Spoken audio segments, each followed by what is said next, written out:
Nossos inimigos gostam que eu faça essa pergunta. Né? Em 1503, Calvino acusou Michel Servet, falou de Michel Servet, talvez é Miguel, né? Miguel de Servet. De heresia. O senhor pode nos explicar o que aconteceu aqui, porque realmente parece que a maior crítica para João Calvino, hoje em dia também, né? Nos livros sobre Calvino sempre tem esse aspecto. Sim, é curioso porque na época, assim, os católicos mataram dezenas, centenas, milhares de pessoas. Na fogueira, enfim, nós vemos isso aí às dezenas, às centenas, aos milhares na história do romanismo. Mas na época de Calvino, Genebra só executou uma pessoa por motivos religiosos, uma. Foi Miguel Servet em 1553. Era sobre a Trindade, né? Ele não acreditava na Trindade. Duas coisas. Ele não acreditava na Trindade. E ele não acreditava no batismo infantil. Então, o que aconteceu? Quando ele foi acusado pela Inquisição Católica. E ele fugiu. Para onde ele fugiu? Para Genebra. Agora pergunta. Se Genebra era um antro sanguinário governado por um ditador assassino, por que ele fugiu para lá? É claro que não era isso. Era um lugar seguro. Ele foi para Genebra mesmo sabendo que Calvino conhecia e Calvino não aprovava a heresia dele.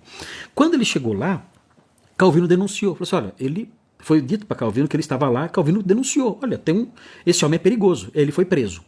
Porque era realmente perigoso. A gente pensa que foi a prisão por causa de ideias. Não é isso. Não é isso. Se você dissesse naquela época que você não cria no batismo infantil, como eu digo hoje, outros batistas dizem, isso era um perigo para a ordem social, porque quem não cria no batismo infantil na época eram os anabatistas. E os anabatistas, na cidade de Münster, na Alemanha, chegaram ao ponto de tomar o poder e estabelecer um reino comunista, um reino imoral, um reino violento na cidade. Eles tiveram que ser cercados e massacrados pelo ex-bispo de Münster. Então a cidade ficou destruída. Naquela época dizer, olha, eu sou contra o batismo infantil, alinhava você a criminosos. Então por isso ele foi preso. Porque ele era um perigo, era visto como um perigo para a ordem social. Entendo. Foi preso. E quem o processou? O Conselho Municipal, não foi Calvino. Quem o julgou? O Conselho Municipal, não foi Calvino. Quem o condenou? O Conselho Municipal, não foi Calvino. Quem o executou? O Conselho Municipal, não foi Calvino. Quem escolheu a pena de fogueira? Foi o Conselho Municipal, não foi Calvino.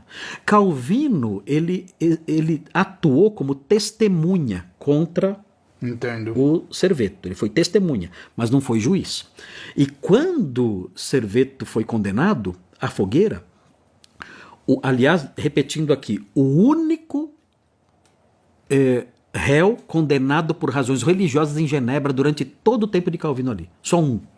Miguel Serveto, só ele.